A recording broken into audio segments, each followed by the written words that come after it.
All right, let me look into this. You guys As the listen. mainstream media continues to accept the unofficial results of the election, One American News is one of the only networks following the president's legal team's efforts to ensure a free and fair election. From where we go live to a key member of the president's legal team, Jenna Ellis. Thank you for joining us. What's the latest with the Trump campaign? And thank you so much. And the Trump campaign, and in particular in Pennsylvania, where more than 20 Pennsylvania state representatives recently backed calls disputing the state's election results. Can you give us the latest here? Yeah, so we're very excited that the Pennsylvania legislature, led by Doug Mastriano and others, there are almost 30 legislators now that are co-signers of this resolution that will use their Article 2, Section 1.2 authority to make sure that they don't go along with an irredeemably corrupted election. And so this is exactly why our founders put that provision in Article 2. And to follow up on what Jack was just reporting, it's really important to note that there are multiple vehicles to make sure that either the Supreme Court directs the state legislature to fulfill their duty, or the state legislatures can do that themselves. And that's why it's so incredibly important that the Pennsylvania legislature allowed us that hearing last week, and now they are moving forward with this resolution that they are going to not certify those election results, and they are going to make sure to name their delegates according to the constitutional process to make sure that none of their constituents in Pennsylvania are disenfranchised through a corrupt election. We're hopeful that as Pennsylvania leads the way, then other states, including Arizona, Michigan, Nevada, others in Georgia, will also recognize how corrupt this election was, and also take back their delegates to make sure that we, the people, genuinely get to select and prefer our president. And we're confident that when every legal vote is counted, of course, Donald Trump won, and this is the constitutional process to remedy that corrupted election. It's not. Right, certainly. Right, certainly. You tweeted earlier this week that it's on to the Supreme Court. Would you still say you're working toward a path to victory? Absolutely. And again, there are multiple vehicles and ways to get to the Supreme Court. That may be through the Third Circuit, that may be through other means. And certainly the emphasis on the state legislatures is incredibly important, because they are the entity that is vested with constitutional authority to make sure that the delegates who actually go to the Electoral College, and that's the method by which we choose our American president, that they do that by a means that is not corrupted, and they make sure as the direct representatives for their state and for their people that they do that in a method that's according to the Constitution and don't just certify a corrupt election result. Right, and speaking of integrity, switching to Arizona, I understand your team has set up a public hearing on election integrity in Phoenix for Monday. Can you tell us a little bit more about that and what you're seeking to accomplish?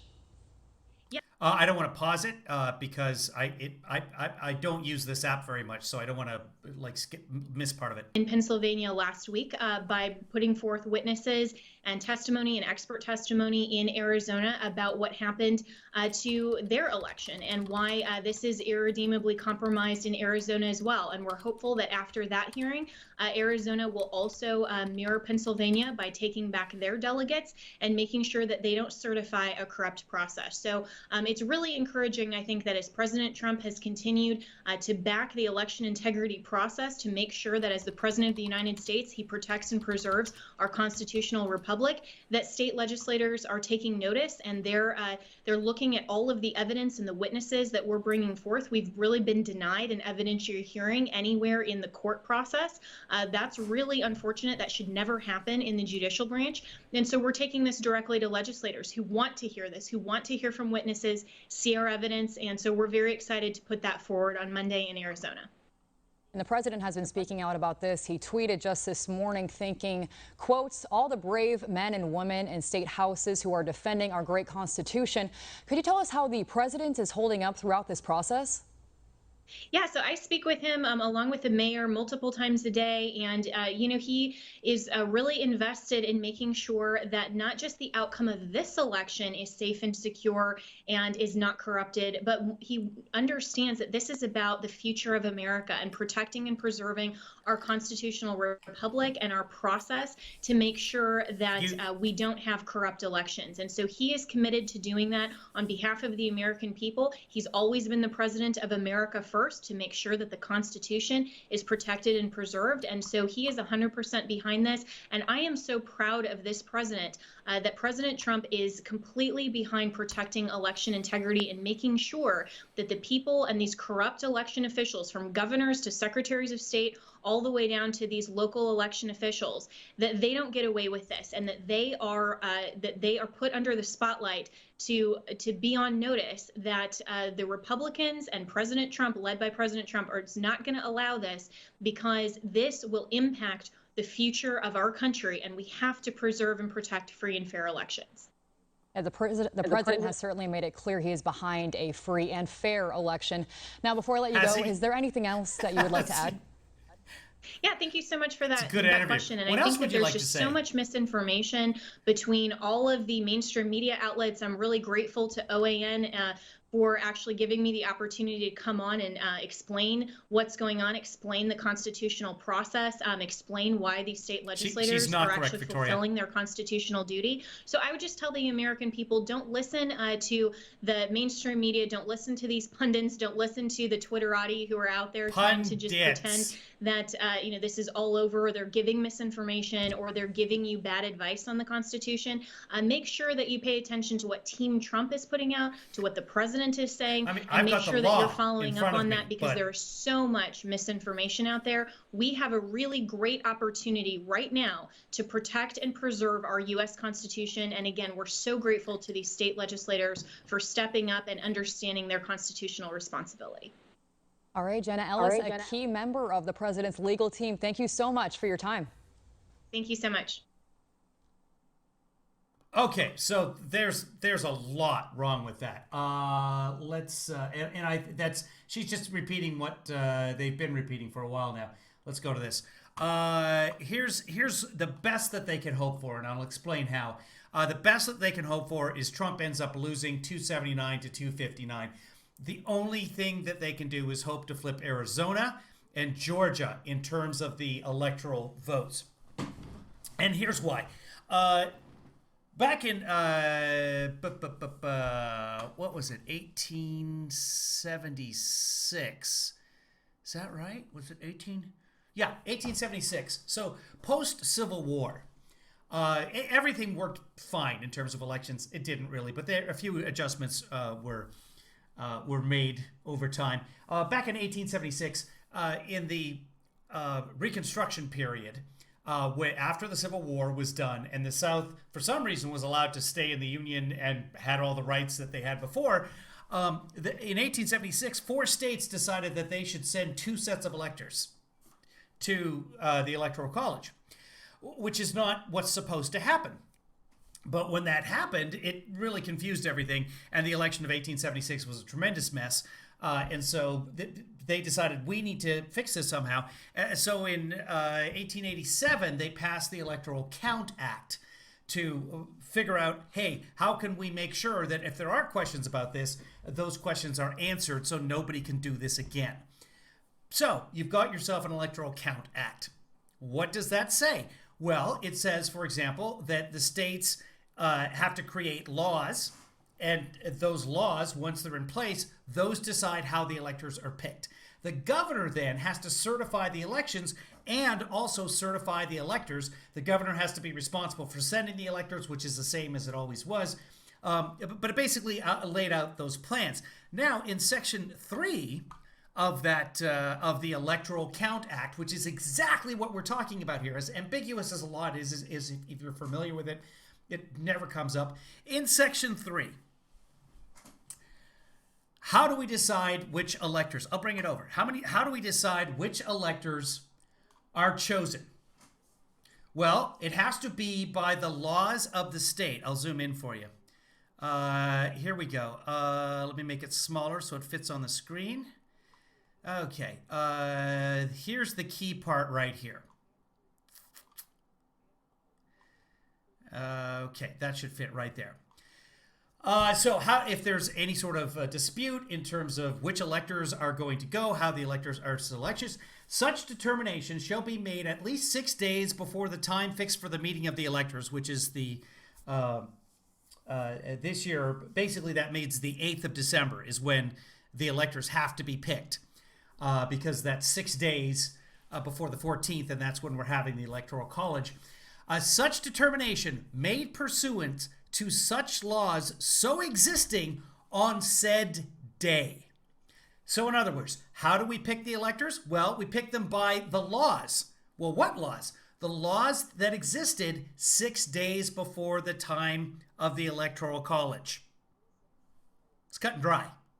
So only the laws of the states, not resolutions and joint resolutions and all that sort of stuff, only the laws of the states themselves can pick the electors. So whatever process was already in place on the 8th of December this year, that's the process that can pick the electors. So that gives the Republicans a shot, because theoretically they could change laws in some states and have those laws in effect on the 8th. And then they can pick the electors. If they say the legislature gets to pick the elector and a Secretary of State's just imaginary, they could do that. Here's the thing. That can only happen in 2 states, because all of the other states have some sort of protection. Nevada has a Democratic governor. Pennsylvania has a Democratic governor. Michigan has a Democratic governor. Wisconsin, they're never going to allow the law to be changed. And you can't change a law through resolution. You can only change the law. No, mail-in voting's been a law in Pennsylvania for years. President-elect Kenny, they've been doing it for years. This is the first time that they had mail-in absentee. It's called no excuse absentee ballot. So you don't even have to give a reason. But that's not illegal. That's it. And again, it doesn't matter. Whatever laws were in place for picking the electors, and in Pennsylvania, the law very clearly says popular vote. But even if the legislature in Pennsylvania tries to change a law, they can't, because Governor Wolf is a Democrat, and there's absolutely no way that he allows the law to be changed. So the governor gets to certify which electors are the real electors. That's in the Electoral Count Act. The only 2 states that they can flip are Georgia and Arizona. And if they do that, that still leaves Biden with 279 electoral votes. They can't do it. It cannot be done unless Governor Wolf suddenly becomes a Republican. Not going to happen. Gretchen in Michigan, she's not going to switch parties. It's just not going to happen. So, this has happened before in our history.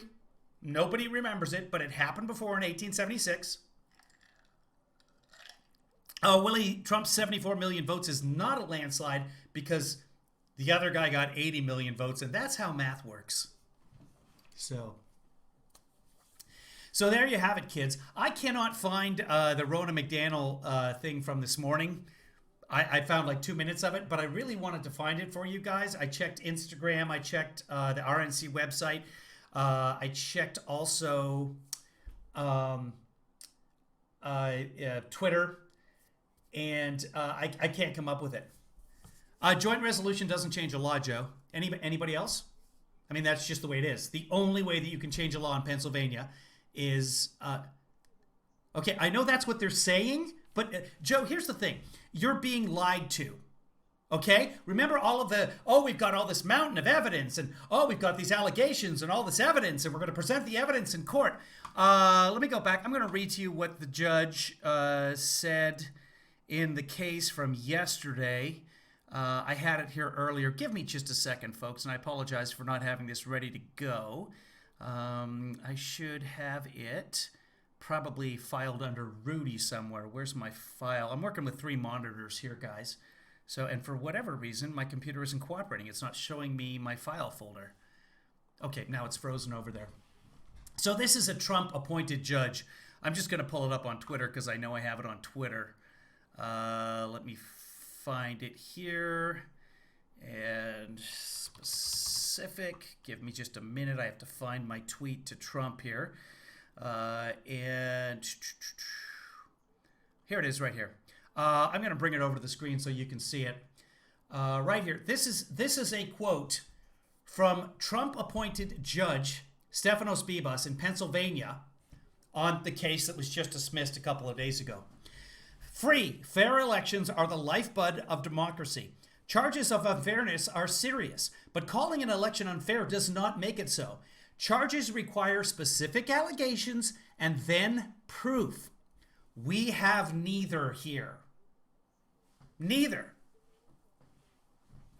There are no specific allegations that Rudy Giuliani brought forth in the case, and no proof for those specific allegations. And that's why the judges threw it out. There's nothing there. Yes, of course Biden got 11 million more votes than Obama. Absolutely. That was across the board, even in states that the Democrats already had locked up. Do you know how awesome of an operation you would have to get 11 million fake votes? I'm sorry, but have you ever worked in government at all? Nobody is that competent. It cannot be done. Plus, all the governors, Republican and otherwise, they're certifying the results of the elections. The election was the most secure election in history. January 21st, Trump will be your president. No, he will not. It's literally impossible at this point. I've looked at all the possibilities. I looked at what they say. But again, you're being lied to. Stop being a sucker, and in this case, a loser. You're welcome to have your political beliefs. I get that. I have different beliefs. I've voted Republican before. Many times. Many times. But I cannot support Trump because I won't be lied to. If Joe Biden lies to me, I'll be like, hey, Joe, that's a lie. I call it both ways. I'm an independent. I don't care. I'm not Democrat. I didn't vote for Hillary. Brian Kemp certified Georgia. Yeah. He's a Republican. He's one of the worst Republicans, and he certified Georgia. Will you be mad if Trump wins? No, I thought Trump would win last time. I predicted Trump winning last time. I predicted Biden winning this time. I predicted him winning by about 310 votes. Or getting 310, almost 310 votes, and I said he would get 4%. And yesterday he just passed 4%. I was dead on accurate with this election. I was dead on accurate last time too. I even predicted the states that Trump would win in a surprise. I just call him like I see. I just watch and I make the call. Will I be angry if Trump wins? I will be upset that our democracy's been destroyed. Yeah. Trump is not the greatest president of my lifetime, Willie. I love you, though. I mean, you're just adorable. The greatest president. Here's the thing, Willie. One thing, and that'll put an end to that. If Trump is the greatest president of our lifetimes, if he is, let's just say he is, wouldn't the greatest president of our lifetime be able to win a second term? Don't you think? Isn't that something?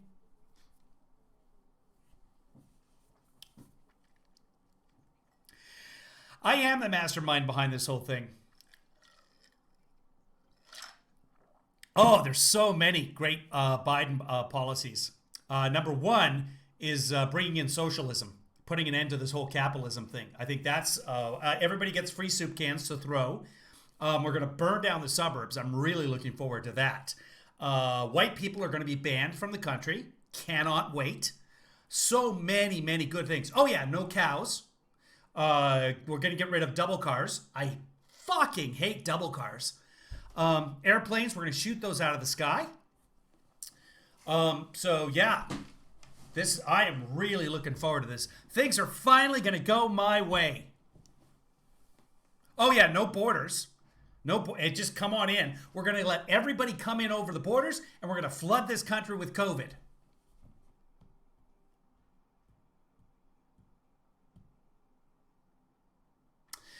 Oh, I can't. The windows? Come on. Look at what happens if I turn off. That's the light from the window. See how grainy that? It's useless. It's useless. I have to use my solar-powered LED lights. Yes, I could use the sun technically, but that really skips a step. All of the actors, all the actors who are pretending to have COVID now, they'll stop and we'll get genuine COVID. I'm sick of fake COVID. This is going to be real COVID Donald Trump. Trump is the greatest con artist ever in the White House. I would tend to agree with you, Benny, except here's the thing. He may not be, because the greatest con artist wouldn't be caught. We wouldn't know it. Could be Thomas Jefferson, and we wouldn't know it. And that would make him the greatest con artist. That's the thing about con artists. Oh, yeah, we're going to get rid of God, too. That's a big policy I forgot. Thanks for reminding me, Green Room. Biden's going to finally get rid of this God. This God character who's always smiting people.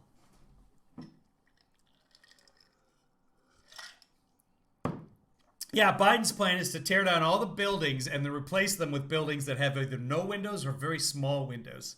Very small windows. God is Leonardo DiCaprio. Okay, so that was quick, guys. That was fun. That was Jenna Ellis. Are there any questions on the electoral process? Is there any questions on the Supreme Court? I can explain why none of this is going to make a difference in the Supreme Court,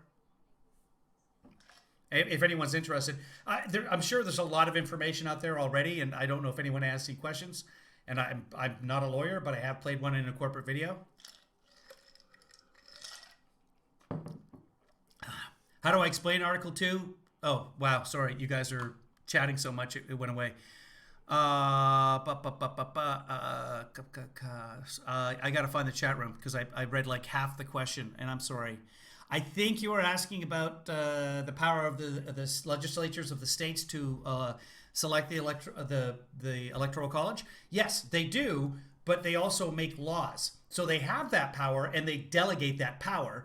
And what I was just talking about a second ago, the electoral count law specifically codifies that those laws are what the laws on the 6th day before the gathering of the electoral college, whatever law is in effect, that's how you select the electors.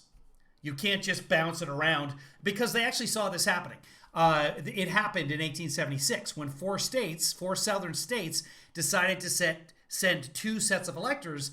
And part of them was like, because some of those states had laws on we're going to let the popular vote do it. And then there were also legislatures, because the legislatures in those areas, of course, were at the time Democratic. Could have been Whig too. It was flip-flop, Republicans and Democrats. Anyway, so we have a system for this. There are laws involved for this. I don't believe that Jenna Ellis has any idea what the Electoral Count Act is, because they never mention it. I think they're, but even if she does, it doesn't matter, because she's completely disingenuous. Everything she's telling us, again, we know this because every time they go before a judge with all of this evidence and all these allegations, for example, I'm sorry, I'm not finishing. Trump has the DIA investigating. Oh, the DIA, the DIA, the Department of Interior Agency. Anyway, yeah, so the Constitution does give the legislatures the power to select the electors. They delegate that power. They can't just take that power back willy-nilly. There's provisions in state constitutions to protect that from happening. Even if there aren't, that enters into a larger constitutional question. And I don't think the Supreme Court has ever heard an argument on that, nor if they'd have jurisdiction over that, but the state Supreme Courts certainly would.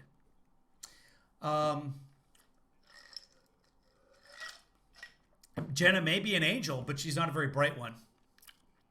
There are satanic angels as well, remember, Willie. One of whom is Beelzebub, the other Lucifer. They go by a number of different names. Can I explain the New York case against Trump, the financial one? There are several different cases against Trump in the New York State. Not SDNY, because they're not federal cases. Well, there is one. There's like so much. But SDNY isn't touching it for now. And who knows who's going to be in charge. I mean, Preet Bharara might be put back in charge at SDNY after Biden comes in.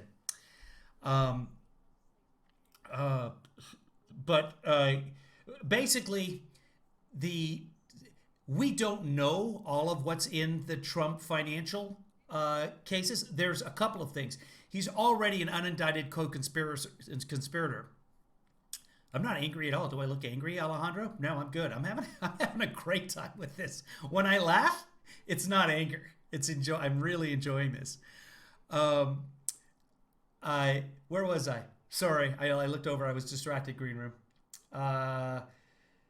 So in the Michael Cohen case, we already know that Trump is a co-conspirator because in the testimony, he is named as individual number one, and individual number one was the candidate who went on to win the presidency. That's only one person. Even though he's not named in it, we know that it's definitely him. And you can't create a shell corporation and direct Michael Cohen to create this shell corporation, have him commit bank fraud at your direction, etc. So he's waiting. That's waiting for him. So that's one charge against. Actually, I think it's 3 charges against Trump, but don't quote me on that. And then we have the financial. You've got tax fraud. You've got bank fraud. A number of things. What he liked to do was he would put value on things to get loans and then tell the IRS a completely different value. And you can do that to a certain extent because you could argue that the value fluctuates, but there are extremes. And then he would leverage things that he didn't own off of other things. There's all kinds of allegations. There's money laundering possibly involved. There's so much going on. We don't know all of the details, so I can't really explain that much about it. Anybody else? Okay. TBL is you, right? The only good thing Trump will have done in the White House is leaving it. That is correct. I'm trying to think if he did any. Well, he pardoned turkeys. That was okay.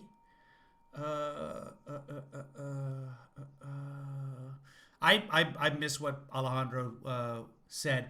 Do I wash my hair? Yes, I do wash my hair. It is greasy right now. I just got back from tennis, and Jenna Ellis was going to be on live, so I didn't want to miss that. So in order to bring this to you live, I have not washed my hair yet. So yes, it's not so much greasy as it is probably a little sweaty. Plus, I haven't had a haircut since COVID began. And I think my hairline is receding quite a bit since this all began. Okay. Well, I think that's about it, unless there's any more questions. Free drugs? Oh, is that what Biden's going to do? Free drugs? Well, that's all part of healthcare, right?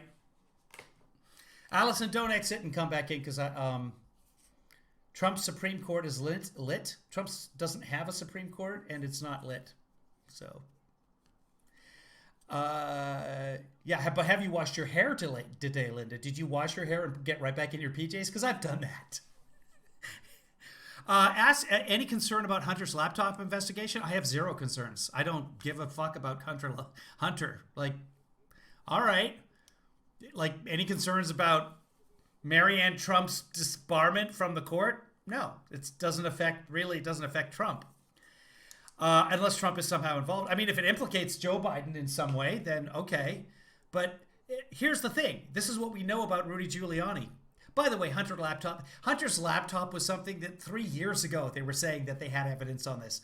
And that's why nobody really serious believes it, because it sure seems like nonsense. The Texas hospitals, especially down in El Paso, yeah, they're just jam-packed. There's nowhere to send anybody. North Dakota, the COVID crisis is just, I don't know what else to say about it. So here in Los Angeles, they are going to what they're calling safer at home on Monday. And that means no gathering of any kind, except churches, of course, thank you, Supreme Court, and protests. So the First Amendment takes precedence over public safety, is what the Supreme Court decided the other day. Even though that ruling was moot, for some reason the Supreme Court decided to rule on it because the laws it was looking at in New York were no longer in effect, which is very strange that the Supreme Court would do that, which is pretty much the Supreme Court saying, okay, well, guess what? We're conservative now, and this is how it's going to be. Get ready, bitches. Which is a little bit concerning. But in terms of the election, there's nothing really they can even rule on because no evidence has been presented to lower courts. And you can't just introduce evidence before the Supreme Court. That's not the way it works at all. At least in my world. At least in a world that makes any sense whatsoever. Yeah, no, cable news showed you a little bit of those events, but yeah, those events tend to be very, very long, and you can't stick commercials into them. But yeah, Right Side Broadcasting does a good job of showing all the Trump stuff. I don't think. Well, let's just check them out and see if they showed us anything about the Ronna McDaniel thing this morning. They should be down in Georgia right now, because that matters for so many reasons, including if it gets to the point where somehow the electors get through and Congress has to decide the election in January. There are specifications for that as well. We may end up without a president. There's a possibility, a very remote outside possibility, in case the 20th Amendment fails and the 12th Amendment kicks in. There's an outside possibility that if nobody can choose a president, Mike Pence becomes president, as if the president was dead on March 4th. It's a 1 in a million chance of happening, but there is a chance of that happening. And then, if that happens, we have no vice president for the next 4 years until the next election, unless somebody can figure out a way that we can call an election. Now, what happens then if so that can happen. Here's the thing, though. Do I even dare hope Georgia will go to the Democrat? I think it's going to go 1-1, but I've been wrong before, and things are changing very, very rapidly. So the Senate race could go both Democrat. Now, here's where that could come in. Believe it or not, the election on the 5th of January in Georgia could end up determining who the president is. Because if it goes to the Electoral College in front of the House, you could end up, because of the Electoral Count Act, you could end up with states' electors presenting before the House and the Senate in a joint session. And then the question is asked, does anybody object to these votes? Okay? This is seriously codified.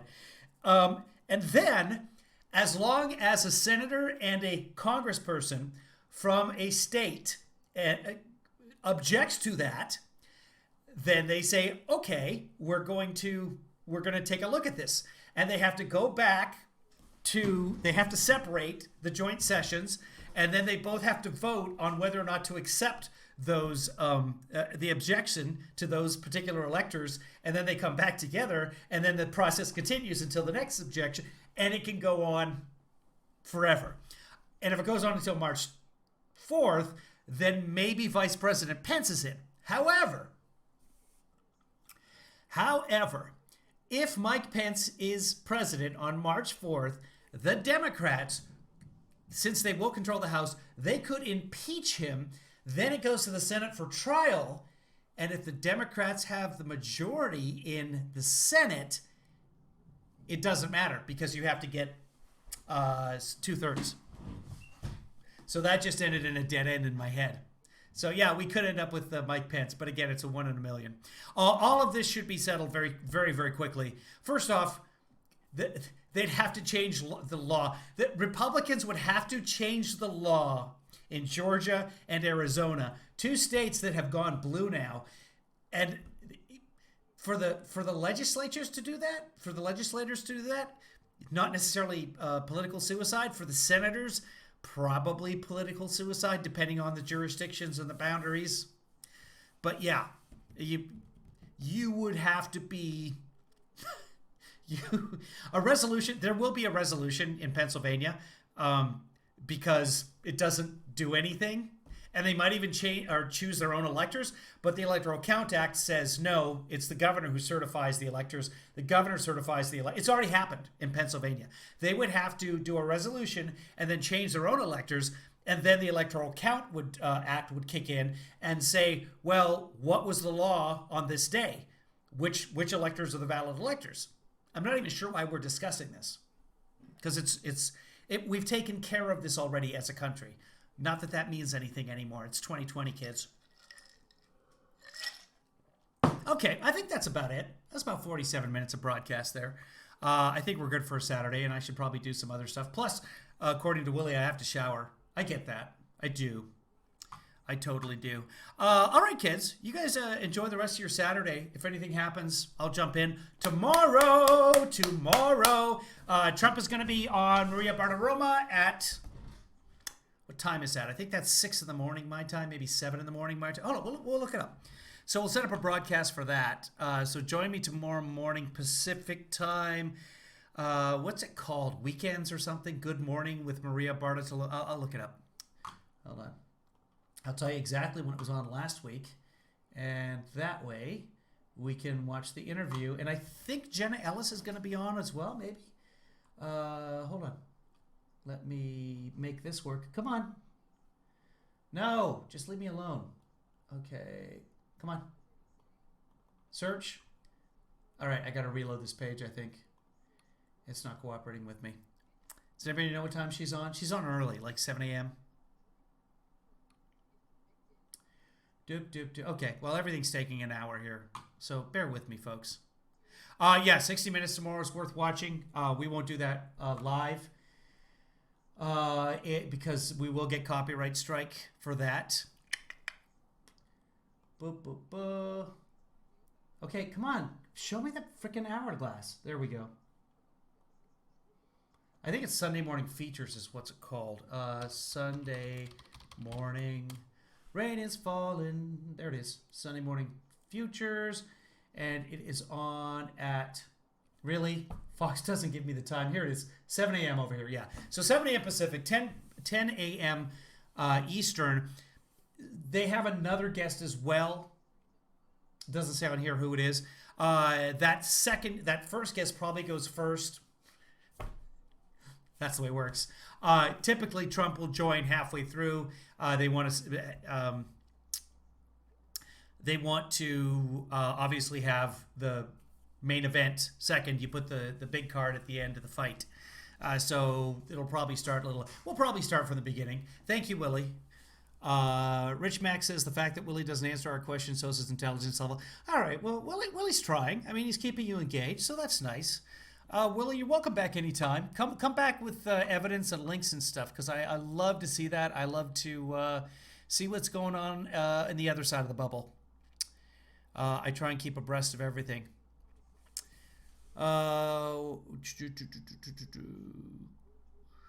Okay, you guys are like way behind it. Marcy, 10 a.m. Eastern. Yeah, thanks for the info. Okay, you guys are just having a little battle there. You're welcome, Victoria. Thanks for coming. I appreciate your time here. Everybody else, you all suck. Victoria's the only decent one amongst you, and I'm sadly disappointed by that. I think I'm going to have some leftover food. I made enough food. Yeah, it's not even worth talking about. Everybody go get some leftovers. Does anybody have turkey left? I didn't have any begin with, but I'm jealous. But I do want some turkey and cranberry, so I'm going to go make that happen. You guys be good to each other. And, don't like Google. If you chance the law without the legislator, it becomes illegal. You can't change a law. You cannot change a law without the legislature. And you can't change it without the governor, too. You're talking about changing the law, changing pursuit. See, there's rules and there's laws. They're two different things. A law is something that says this shall happen. And this department is going to make rules in terms of the procedure of how it happens. You can change procedures. That's bureaucratic nonsense. That happens all the time. That's fine. As long as you don't contradict the intent of the law. So, for example, I'll tell you about this one. This is remember Rudy Giuliani and Jenna Ellis talking about Wisconsin.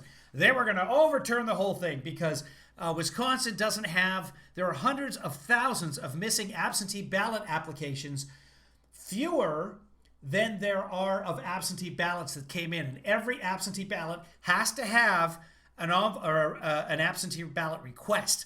And they don't match up, and we're going to have a huge lawsuit, and the whole thing's going to be overturned. So this is what they filed yesterday. They filed a petition in Wisconsin. had nothing to do with absentee ballots. Basically, there are 200 drop boxes that the Secretary of State, the Elections Commission, created 200 ballot drop boxes. They're claiming that those are illegal. Therefore, every vote that went into those drop boxes, even if it's a legal vote, even if the citizens did their duty in good faith, voted, if they put it into a drop box, one of these illegal drop boxes, it now becomes a legal vote once it goes down that chute. This is what they're saying, which is not based in any factual law whatsoever. So how do we remedy this? This is the remedy they're asking for. They're asking, find every one of those votes and disqualify it. And if you can't, then we have to throw out all mail-in ballots. And if we can't, then we have to throw out every vote. You have to discard the entire election. That is what the Rudy Giuliani camp is claiming. Even though he's been saying for a couple of weeks now, it was going to be about the hundreds of thousands of missing absentee ballot requests. It's all nonsense. That's the best that they can do, that there were drop boxes, illegal drop boxes. So fuck the will of the people. You guys put your vote into a box that you thought was official, and it wasn't.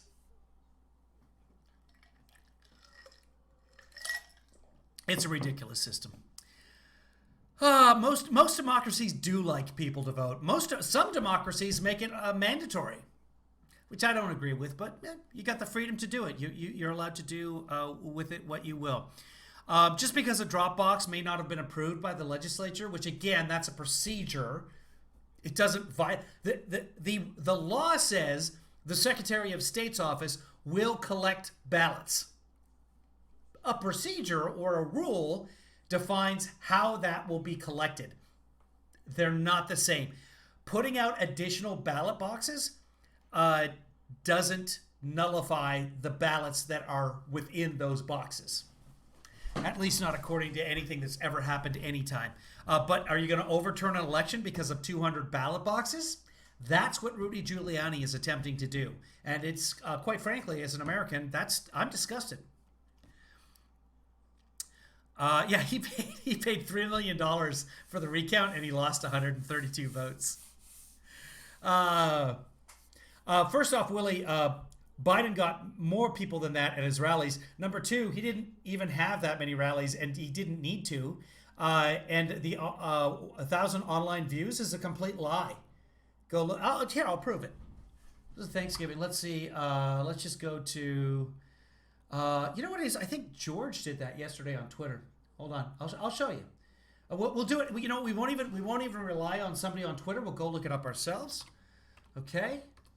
So you're saying he got 1,000 people watching. That's the Republican side right now, is that Joe Biden only got 1,000 people watching his Thanksgiving address. So let's just look it up for ourselves. This is YouTube. You can do this at yourself. Follow along at home. Biden Thanksgiving address. Let's see if it comes up with that. Here we go. This is ABC News alone by itself. 113,000. I don't know if you can see that. I'll make it bigger. Right? 1,000 versus, here's 113,000. I want to move it. There we go. 113,000 on ABC alone. Sorry. I didn't mean to click that.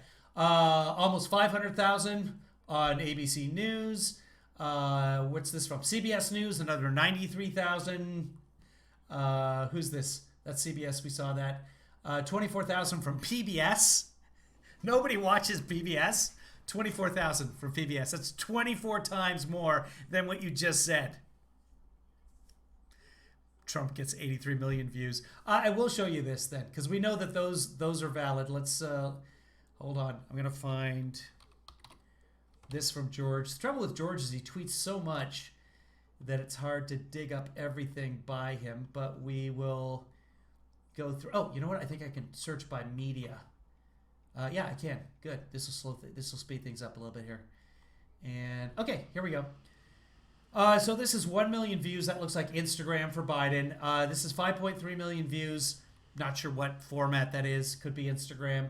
Yeah, this is Trump. His address on Thanksgiving. 527,000 views. fewer than both of the Biden feeds that we saw. I don't know where it's from. He didn't say that. But that was Donald Trump who tweeted that. So here's the thing, Willie. You're being lied to by Donald Trump. This is Trump tweeting only 1,000 views online, and here's 6 million, 6.3 million views just between those two.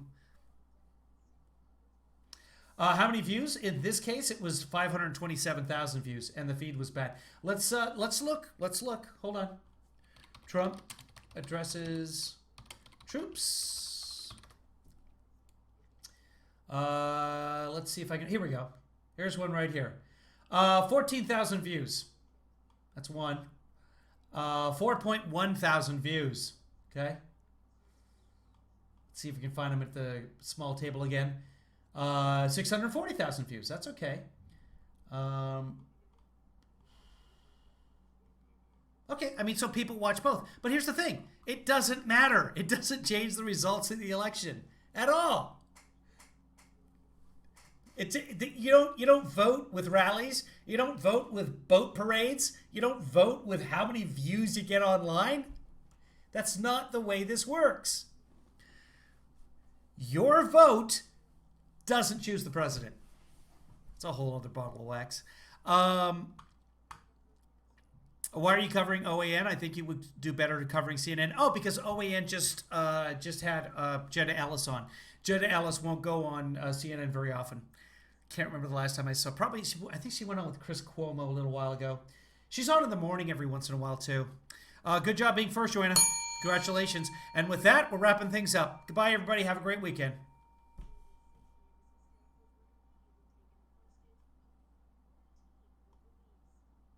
Thank you, Leslie.